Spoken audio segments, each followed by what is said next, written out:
वाशिमचे पालकमंत्री म्हणून राष्ट्रवादीच्या दत्तात्रय भरणे यांची नियुक्ती हसन मुश्रीफांनी काही दिवसांपूर्वीच दिला होता राजीनामा। या निवडणुकीत जेवढा जातीयवाद पाहिला तेवढा आयुष्यात पाहिला नाही, आमदार प्रताप पाटील चिखलीकर यांनी व्यक्त केली खंत। नांदेडच्या धनगरवाडी इथल्या साईबाबा मंदिराच्या कलशारोहण सोहळ्याप्रसंगी ते बोलत होते।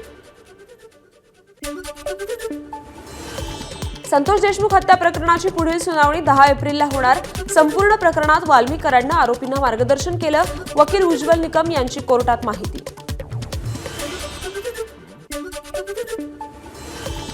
आरोपींना हव्या असलेल्या कागदपत्रांची पूर्तता केली, सरकारी वकील उज्ज्वल निकम यांची माहिती। 10 एप्रिलला आरोपांची निश्चिती करण्यासाठी अर्ज करणार असल्याचीही दिली माहिती। सोमनाथ सूर्यवंशी मृत्यू प्रकरणाचा तपास सीआयडीकडे वर्ग। या प्रकरणी हत्येचा गुन्हा नोंद होण्याची शक्यता। न्याय हवा, सरकार न्याय देत नसल्यानं उच्च न्यायालयात याचिका दाखल केली आहे। दोषींवर मनुष्यवधाचा गुन्हा दाखल झालाच पाहिजे। दिवंगत सोमनाथच्या आई आणि भावाची मागणी न्याय मिळेपर्यंत लढत राहणार असल्याचंही केलं स्पष्ट। सोमनाथ सूर्यवंशी मृत्यू प्रकरणी छत्रपती संभाजीनगर सीआयडी पथकाकडून चौकशी। पोलीस अधिकारी कर्मचाऱ्यांचा जबाब घेतला, सोमनाथच्या कुटुंबियांचीही भेट घेतली। परभणीतील न्यायालयीन कोठडीत सोमनाथ यांचा मृत्यू झाला होता। छत्रपती संभाजीनगरमध्ये भाषण देताना निरंजन टकलेंकडून न्यायव्यवस्थेचं सत्यमेव जयते हे ब्रीद बदलून यतो धर्मोस्ततो जय केल्याचं खोटं वक्तव्य। बेगमपुरा पोलीस ठाण्यात गुन्हा दाखल। विवेक विचार मंचाचे कार्यकर्ते आप्पासाहेब पारधे यांनी फिर्याद दिली। आगामी सिंहस्थ कुंभमेळ्याच्या नामकरणाचा वाद चिघळणार। नाशिक आधी लावायचं की त्र्यंबकेश्वर यावरून साधू संतांमध्ये वाद। आखाडा परिषदेच्या महामंत्र्यांच्या अध्यक्षतेखाली त्र्यंबकेश्वरात बैठक। अहिल्यानगरच्या राहुरीत महापुरुषाच्या पुतळ्याची विटंबना केल्यानं तणाव। भाजप आमदार शिवाजीराव कर्डिले घटनास्थळी। पोलीस प्रशासन आणि आमदार कर्डिले यांच्यात चर्चा। कर्डिले यांच्या आवाहनानंतर रास्ता रोको तूर्त मागे।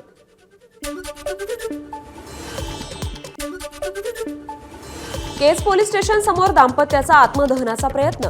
दिलेले पैसे एक व्यक्ती परत देत नसल्यानं दाम्पत्यानं टोकाचं पाऊल उचललं। तक्रार करूनही पोलिसांनी कारवाई न केल्याचा दाम्पत्याचा आरोप। परभणी पोलिसांनी परत केला 23 लाखांचा मुद्देमाल। 14 लाखांचे मोबाईल्स, 8.5 लाख रुपये रोख आणि 1 लाखाचं सोनं मूळ मालकांना परत केलं। पूर्ववैमनस्यातून धारदार शस्त्राने वार करून युवकाची गळा चिरून हत्या। पुरावा नष्ट करण्यासाठी मृतदेह दगडानं बांधून शेतातील विहिरीत फेकून दिला। दिग्रस तालुक्यातील धानोरा येथील घटना। मारेकऱ्यांचा तपास सुरू। नाशिकमध्ये रिक्षा चालकानं अल्पवयीन मुलींची छेड काढली प्रकरणी भद्रकाली पोलीस ठाण्यात गुन्हा दाखल। 2 संशयित आरोपी ताब्यात।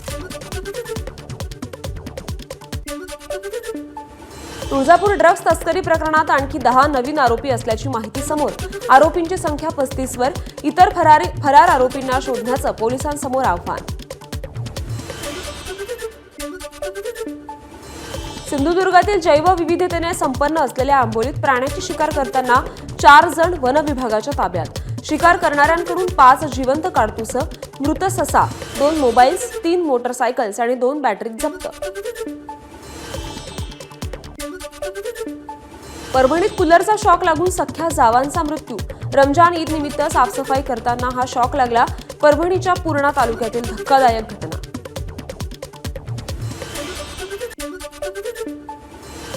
सांगली ते पेठ नाका महामार्गावर आष्टा येथे भीषण अपघात झाला। अपघातात डंपर आणि दुचाकीमध्ये झालेल्या अपघातात 3 जणांचा जागीच मृत्यू।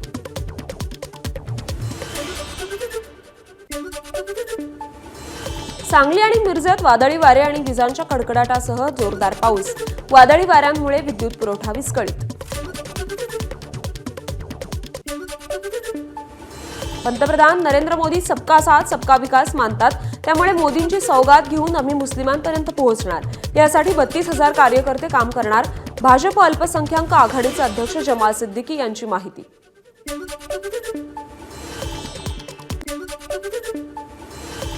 कोकणातील जंगलांमध्ये सहजपणे उपलब्ध असणाऱ्या रायवळ आंब्याच्या उत्पादनात कमालीची घट, वातावरणात होत असलेल्या बदलाचा आंब्याला फटका.